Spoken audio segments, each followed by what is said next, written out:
सुराग है, China, America, Pakistan साजिशों का एक हिस्सा है।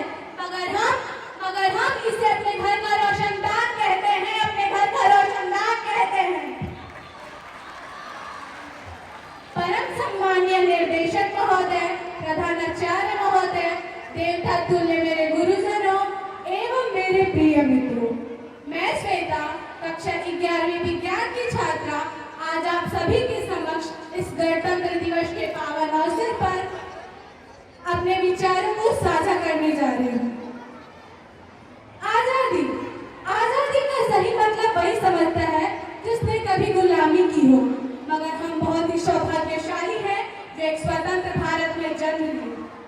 यूं तो आजादी की लौ 1857 में ही जल चुके थे, मगर वर्षगांठ 1947 में हमारा देश आजाद होता है।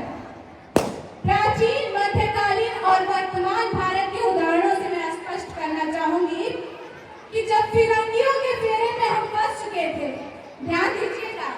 कि जब फिरंगियों के फेरे में हम फंस चुके थे तो रक्त बसंती चोले की एक आवाज पर टोलों के टोले उमड़ आते थे और उनके वंदे मातरम के नारे से खून दौड़ने वाले 5-5 डिग्री के तूफान अंग्रेजी शासकों के जड़ों में तूफान ला देते थे। लोग मर जाते थे, मिट जाते थे, फांसी चढ़ जाते थे, फिर भी वो अपनी देशभक्ति बयां कर रहे होते थे, क्योंकि ये दौर था उस कसौटी का। उसके बाद 62, 65 और 71 के युद्ध में अपना सुहाग गवा देने वाली औरत जब घर के हालात कुछ यूं हो जाया करते थे कि प्यार भी भरपूर गया, मांग का सिंदूर गया, कि प्यार भी भरपूर गया, मांग का सिंदूर गया, नन्हे नौनिहालों की लंगोटियां चली गई, छोटे छोटे बच्चियों की चोटियां चली गई, कि बाप की कमाई गई, भाई की पढ़ाई गई, कि बाप की कमाई गई, भाई की पढ़ाई गई। एक ऐसा हुआ विस्फोट की पूरे जिस्म की बोटियां चली गई। आपके लिए तो एक भाई मरा होगा साहब, आपके लिए तो एक आदमी मरा होगा साहब, लेकिन हमारे घर की पूरी रोटियां चली गई। वाले हालात पैदा होने के बावजूद भी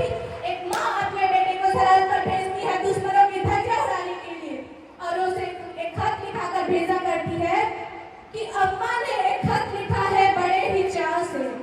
कि अम्मा ने एक खत लिखा है बड़े ही चाव से, पुत्र मेरे मत घबराना, एक इंच पीछे मत हटना, चाहे तुम इंच कट जाना, चाहे तुम इंच कट जाना। इस तरह पूरा परिवार अपने देशभक्ति को साबित कर रहा होता है, क्योंकि उस समय देश बलिदान मांगता है, मर जाने को, मिट जाने को, फांसी चढ़ जाने को कहता है, मगर आज देश मर जाने को, मिट जाने को, फांसी चढ़ने को नहीं कहता। मेरे विचारों से वही एक सच्चा देशभक्त है जो अपना कार्य बहुत ईमानदारी और मन लगाकर करता है। अगर तू परिंदा है तो ये आसमान तेरा है, अगर तू परिंदा है तो ये आसमान तेरा है, अगर तू दरिंदा है तो ये शमशान तेरा है। भाईचारे से रहना है तो रह, वरना ये कब्र भी तेरा है और कब्रिस्तान भी तेरा है।